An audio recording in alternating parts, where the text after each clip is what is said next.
大家好，这里是文澜小屋。本期我们介绍的是 John Neff 的约翰涅夫的成功投资。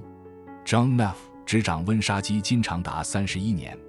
在这31年间，温莎基金的累计回报率达到了55倍多，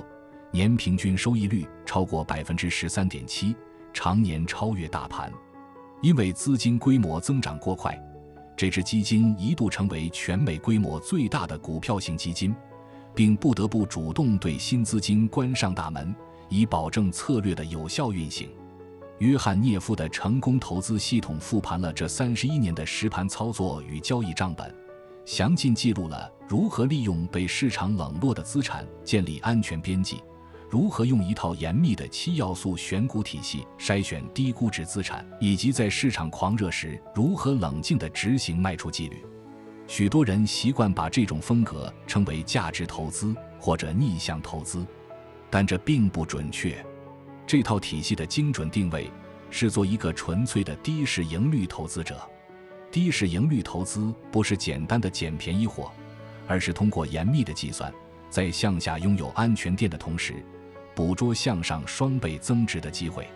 现在让我们翻开这本书，看看这套策略如何在市场的喧嚣中避开高价的热门股，挑出那些被冷落却在稳稳赚钱的好生意。多数人在股票市场里亏钱，是因为他们总是愿意为那些看得见的高增长支付过高的价格。温莎基金 Windsor Fund 规避这种风险的做法，是建立一条严格的底线，只买入低市盈率的股票。市盈率衡量的是买入公司$1利润需要支付的成本。当一家公司的市盈率远低于市场平均水平时，它能提供一种双重获利边际。第一重边际是向上的估值修复。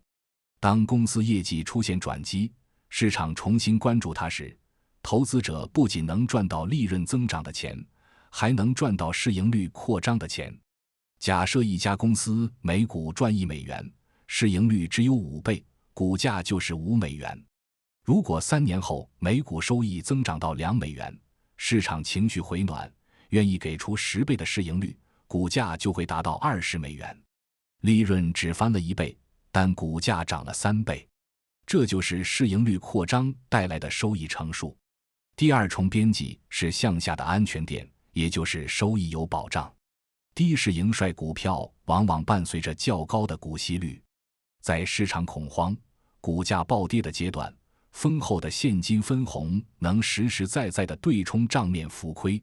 1984年，美国汽车行业面临日本车企的激烈竞争和油价波动的冲击，市场抛售汽车股，福特汽车 Ford Motor 的市盈率被砸到了2.5倍。当时的华尔街普遍认为这是一家陷入停滞的重资产企业。温莎的管理者没有被市场的悲观情绪左右，他们只看账本上的数据。2.5倍的市盈率意味着，即使福特的盈利未来几年停滞不前，只要维持现状，2年半就能靠利润收回投资成本。福特当时提供了高达 7% 的股息率。在全市场都在追逐高科技概念时，这 7% 的现金分红为买入福特的资金提供了坚实的下行保护。账面上的坏消息已经被极低的股价全部消化。随着后续几年汽车销量的回升，福特的每股收益开始企稳。当行情回暖，市场愿意给出6倍市盈率时，叠加每股收益的提升，股价在3年内实现了数倍的跨越。投资的最终目的是赚钱，衡量赚钱能力的通用尺子是总回报率 Total Return。 在这个计算体系中，总回报率由2部分组成，基本收益增长率加上股息率。市场上的交易者往往对这两者持有截然不同的态度，他们愿意为高增长付出溢价，却经常无视股息的价值。假设有2家公司， A 公司处于热门赛道，每年的基本收益增长率达到 15%， 但不分红，股息率为0，总回报率预期是 15%。 B 公司身处成熟行业，每年的基本收益增长率只有 8%， 但它每年把赚到的现金大量分给股东，股息率达到 7%， 两者相加 ，B 公司的总回报率同样是 15%。在实际交易中，华尔街会给 A 公司30倍甚至更高的市盈率，而只给 B 公司不到10倍的市盈率。这种定价偏差就是低估值策略赖以生存的土壤。高市盈率的高增长股极其脆弱，一旦 A 公司的增长率从 15% 掉到 10%， 不及预期的财报发布当天，支撑其30倍市盈率的信心就会坍塌，股价会面临腰斩的风险。B 公司的抗压能力要强得多，即使 B 公司的增长率放缓到 5%， 它账面上的现金流依然在按季支付，那 7% 的股息收益不受损。20世纪80年代中期的大西洋里奇菲尔德公司 Atlantic Richfield 就是一个典型案例。由于油价低迷，能源板块无人问津。这是一家增长平缓但现金流极其充沛的石油公司，管理层没有把多余的现金用于盲目扩张，而是通过大规模的股票回购和持续提高分红来回报股东。它的股息率长期维持在很高的水平，市场无视了它的总回报率，其实已经媲美很多热门成长股。买入这类股票，在市场横盘或者阴跌的年份，每年拿到手的现金股息就是用来买入新筹码的可用子弹。理清了总回报率的构成，就能引出这套选股体系中最核心的定价工具——总回报率相对于支付的市盈率，两者关系绝佳 （Superior Relationship of Total Return to PE Pay）。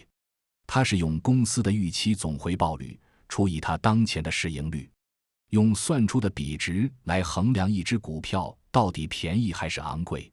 得出的数字越大，说明投入单位成本换取的收益越高。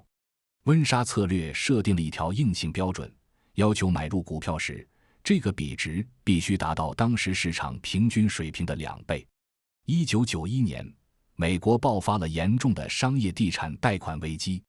银行坏账飙升，恐慌情绪蔓延，整个银行板块遭到不计成本的抛售。花旗银行 Citicorp 的股价也遭到重创。悲观者认为花旗会因为坏账破产，它的市盈率一度跌到了5倍左右。套用上述公式进行算账，花旗银行依靠其庞大的零售业务网络和信用卡业务，长期的基本收益增长率保守估计在 10% 左右，加上当时约 4% 的股息率，预期的总回报率为 14%。用14除以5倍的市盈率得出的比值是 2.8。 同一时期，标准普尔500指数的平均预期总回报率在 10% 左右，而大盘的平均市盈率大约是15倍。用10除以15，整个市场的平均比值只有 0.67。 2.8 对比 0.67， 花旗银行的这项比值超过了市场平均水平的4倍。极低的市盈率不仅吸收了商业地产坏账带来的所有潜在冲击，还为未来的反弹提供了巨大的空间。这个比值公式在实际操盘中充当了过滤市场噪音的筛子，它强迫交易者把注意力从宏大的商业叙事转移到具体的投入产出比上。只要算出的比值达不到市场均值的2倍，即便公司的商业蓝图画得再大，也应该被坚决排除在买入清单之外。建立低市盈率的投资组合需要设定明确的筛选标准。温莎的管理者将目标锁定在基本增长率超过 7% 的公司上。这里的关键不是 7% 这个下限，而是他们同时把增长率的上限卡在了 20%。许多买入股票的人都在寻找每年能按 30% 甚至更高速度扩张的企业，但极高的增长率很难长期维持。当一家企业的利润增速超过 20%， 它丰厚的利润空间会吸引大量的竞争对手涌入这个行业。为了保住市场份额，企业必须投入更多的资金去研发新产品或扩大生产线，这会消耗掉大量的自由现金流。伴随高增长预期而来的是股票被划入高知名度成长股的行列。这类公司通常是商业杂志封面的常客，身处热门行业，拥有明星产品。市场情绪会将他们的市盈率推高到40倍、50倍甚至更高。20世纪70年代初，美国股市经历过一段追捧热门成长股的时期，宝利来、Polaroid 和雅芳、Avon 等公司的市盈率常年维持在60倍以上。买入这类股票的资金透支了未来5到10年的业绩预期。这种定价结构极其脆弱。假设一家高知名度公司当前的每股收益是$1，市场给它60倍的市盈率，股价就是$60。市场预期它明年能保持30%的增长。如果到了第2年，公司确实还在赚钱，但增速放缓到了15%，每股收益变成了$1.15。此时，华尔街的买入资金会迅速重新评估它的增速，不再愿意支付高昂的溢价，市盈率会被重新定位于15倍。用15倍的市盈率乘上$1.15的利润，股价变成了$17.25。在这笔交易中，公司的业务仍在扩张，利润也在增加，但买入股票的投资者却损失了超过70%的本金。为了规避这种市盈率收缩带来的账面亏损，温莎基金的运作规则要求在筛选标的时，将那些市盈率高企、被大众资金疯狂追捧的高知名度成长股全部剔除在买入名单之外，无论他们的商业蓝图看起来有多么宏大。避开了高知名度陷阱后，资金的买入方向转向了低知名度成长股。这类企业通常分布在包装、制造、区域零售等乏味的行业中，他们缺乏吸引眼球的新闻素材，分析师也很少发布关于他们的追踪报告，但他们却保持着每年12%到15%的稳定利润增长。因为缺乏市场的关注度，他们的市盈率往往停留在个位数。20世纪80年代的皇冠软木 Crown Cork and Seal 就是典型代表。这家公司主要生产金属易拉罐和瓶盖。在一个看似没有增长空间的传统包装行业里，它的管理层没有去跨界投资热门产业，而是专注于削减运营成本，并将赚来的自由现金流持续用于回购注销自家的股票。通过减少市场上流通的股票总数，即使公司整体的净利润没有大幅增加，分摊到每一股上的收益也能实现稳定的2位数增长。当时的股票市场给皇冠软木的市盈率只有8倍左右。买入这只股票的资金实际上是在用支付零增长企业的价格获取每年15%的收益增长。随着利润的逐年累积，低市盈率股票最终会引起大体量资金的注意。当市场资金开始将它的市盈率从8倍抬升到12倍，叠加在此期间每股收益的提升，这类低知名度的公司在几年内就能产生可观的账面回报。除了在冷门行业里寻找遗珠，另一种筛选思路是寻找成长行业中的稳健公司。当某一个新兴产业或区域经济处于快速扩张期时，全市场的买入资金通常会集中涌入那个行业里最出名的1-2家龙头企业，导致龙头企业的市盈率飙升。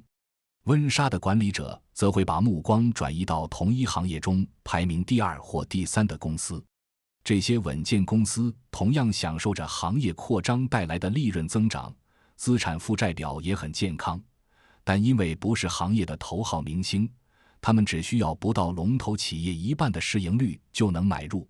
买入这类公司等于用打折的价格买到了相同的行业利润增长。市盈率低只是进入筛选名单的第一步，为了过滤掉那些因为业务萎缩而市盈率极低的废旧资产，投资体系中还必须加入基本面好这一硬性指标。这要求买入的每一家公司都必须具备强劲的自由现金流，以及超过行业平均水平的净资产收益率。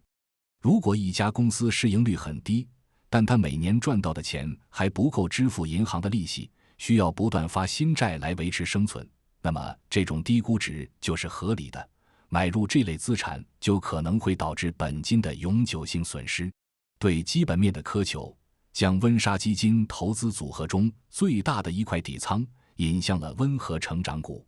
这类股票通常是市值庞大、业务成熟的行业巨头，他们的业务体量已经大到难以实现双位数的扩张，每年的基本增长率通常维持在 5% 到 7% 之间。由于增速缓慢，市场上的激进资金通常对他们不感兴趣，这使得他们的市盈率长期处于市场均值之下。1984年，美国电话电报公司 AT&T 因为反垄断法被拆分，诞生了贝尔大西洋 Bell Atlantic 等多家地方性电信公司。华尔街的交易员将这些地方电信公司视作毫无增长潜力的公用事业股，给出的市盈率极低，而他们的股息率却达到了 7% 到 9%。温莎的管理者大量买入了这些公司的股票。这些区域性电信巨头拥有本地市场的特许经营权，前期的网络铺设成本已经摊销完毕，每个月都能从成百上千万的家庭用户那里收取稳定的电话费。这种强劲的现金流支撑了极高的派息水平。在后来的几年里，无论是遇到类似1987年的股市大跌，还是经济周期的衰退，这类温和成长股的股价波动都远小于大盘整体水平。更重要的是，他们按季度准时发放的庞大现金股息，源源不断地汇入基金的账户。当市场上其他热门股票因为恐慌遭遇抛售，价格跌破内在价值时，账户里这些由温和成长股派发的现金就成了立刻能够执行买入动作的子弹。买入低市盈率资产后，在股价上涨、市场情绪变得狂热时，如何控制贪婪，保住账面利润，考验的是投资者的操作纪律。在温莎基金的运作记录中，卖出股票只有2个明确的触发条件。第一个卖出条件是基本面恶化。买入一只低市盈率股票时，预期它的利润能够维持稳定或者反弹。如果随后的季度财报显示公司的核心业务受到不可逆的破坏，或者管理层开始盲目举债进行与主业无关的收购，这种行为违背了当初买入时的基本面前提。此时，无论账面上是盈利还是亏损，都应立即清仓抛售，不要抱有任何反弹回本的幻想。第二个卖出条件，也是最考验人性的地方，是价格达到预定价值。在买入任何一只股票时，温莎的管理者都会根据其总回报率和市场均值的比值，设定一个预期的目标售价。1985年，他们买入了零售企业大西洋和太平洋茶叶 Great Atlantic and Pacific Tea Company， 当时的买入价格大约是12美元，设定的预估售价在20到25美元之间。在接下来的几年里，随着大西洋和太平洋茶叶公司削减成本和重组门店，利润大幅回升。到了1989年，股价涨到了20美元以上，达到了当初设定的预估价值区间。此时，华尔街的分析师纷纷上调这只股票的评级，市场上充斥着关于它还要继续大涨的新闻。大西洋和太平洋茶叶从无人问津的低市盈率股票变成了一只热门股。温莎在这个阶段执行了坚决的卖出动作，清空了这只股票的所有仓位。虽然这种卖出方式常常会错过股票最后阶段的疯狂拉升，但它保证了资金能够安全撤出。锁定利润后，这些现金可以重新去寻找那些市盈率还在底部的冷门公司。这种不吃最后一口利润的做法，有效规避了在泡沫顶端被套牢的风险。在股票市场中，铝业、钢铁、汽车、化工等行业被称为周期成长股。这类企业的利润极度依赖宏观经济的冷暖和商品价格的波动。在处理这类资产时，低市盈率选股法面临着一个极具欺骗性的陷阱。通常情况下，市盈率低意味着股票便宜，但在周期股的顶峰时期，情况恰恰相反。当经济过热，商品价格大涨时，一家铝业公司一年的每股收益可能高达5美元，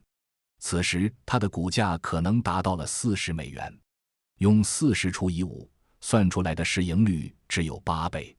这个看起来很低的市盈率其实极其危险，因为高昂的商品价格不可持续，随着需求放缓，明年它的每股收益可能会暴跌到$1。如果股价还是$40，它的市盈率就会瞬间飙升到40倍。为了应对这种陷阱，温莎设定了一条原则：除非从低市盈率得到补偿，否则不买周期性股票。在实际操作中，这意味着绝对不能在周期股利润最好、市盈率看起来最低的时候买入，必须等到行业产能过剩、商品价格跌至谷底、大部分周期性企业出现亏损或者微利时，才是评估买入时机的起点。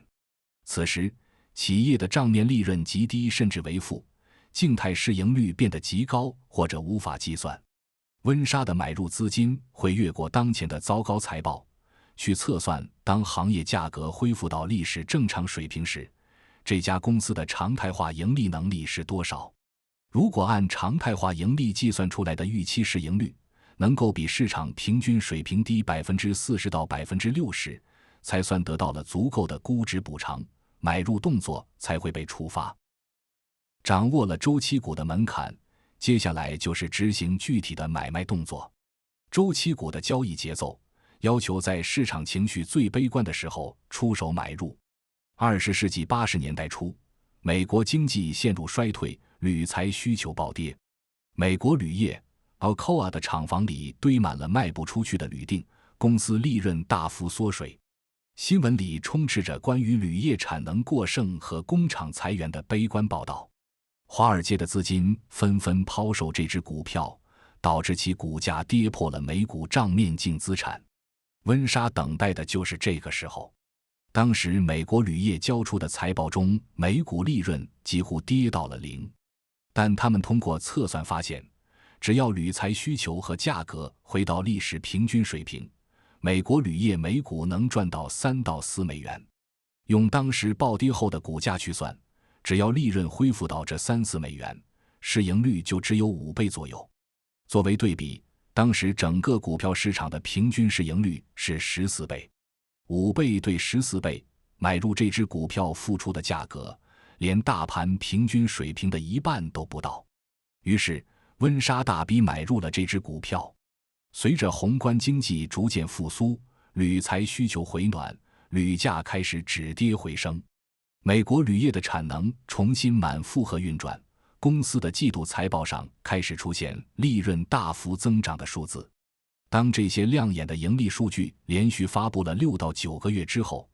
华尔街的分析师们重新将注意力转回铝业板块，开始纷纷出具买入评级。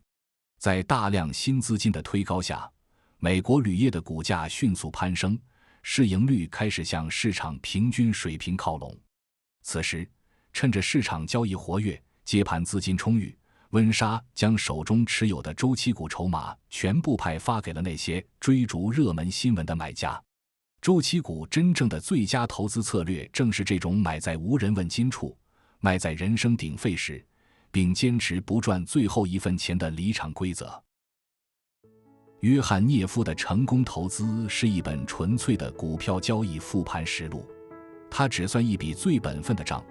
用低于市场平均水平1半的市盈率买入，锁定丰厚的现金股息作为下跌时的保护垫，只在总回报率算下来足够划算时才掏钱。当市场情绪推高股价，手里的筹码达到提前算好的预估价值时，就把剩下的利润留给别人赚，果断清仓离场。这种算账方式强迫资金在便宜且有真实利润支撑的资产中流转，避开那些透支未来的高价热门股。买卖股票最终就是核对具体的投入产出比，把风险挡在极低的买入价格之外。这里是文澜小屋，我们不追求快速致富的奇迹，只希望与您一起阅读好书，慢慢变富。如果本期内容对你有所启发，欢迎帮忙点赞转发，并分享给身边的朋友。您的举手之劳都是在为更有价值的知识投票。也相信您聆听本期视频的时间付出，会在未来化作认知上的复利，为您带来最稳健的回报。感谢您看到这里，我们下期再见。